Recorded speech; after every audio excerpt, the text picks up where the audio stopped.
know the words to this. Fuzzy Wuzzy was a bear. Fuzzy Wuzzy had no hair. Fuzzy Wuzzy wasn't very fuzzy, was he?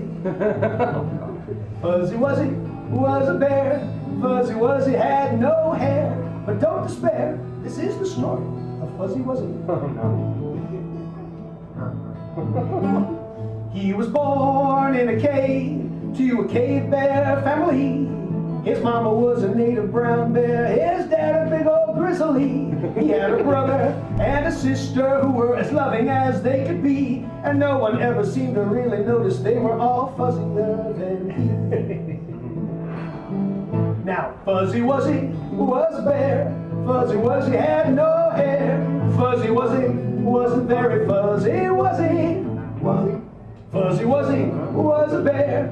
Fuzzy Wuzzy had no hair. But don't despair, this is the story of Fuzzy Wuzzy.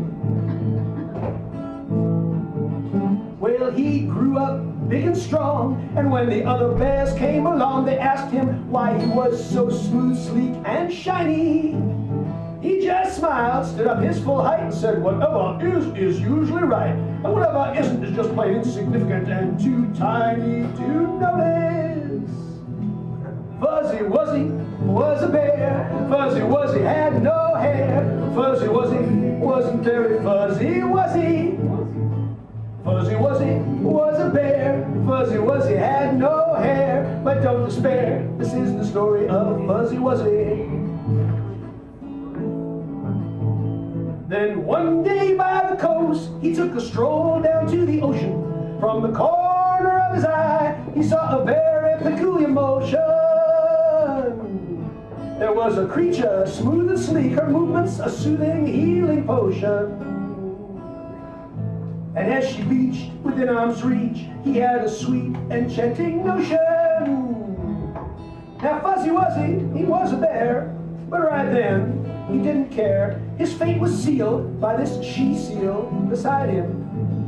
Hey, they fell in love right there and then. Lifetime companions, partners, best friends. And to this day, they swim and play and sing and laugh while we say. Here we go. Fuzzy Wuzzy was a bear. Fuzzy Wuzzy had no hair. Fuzzy Wuzzy wasn't very fuzzy, was he? Fuzzy Wuzzy was a bear. Fuzzy Wuzzy had no hair. But don't despair, this is the story of Fuzzy Wuzzy.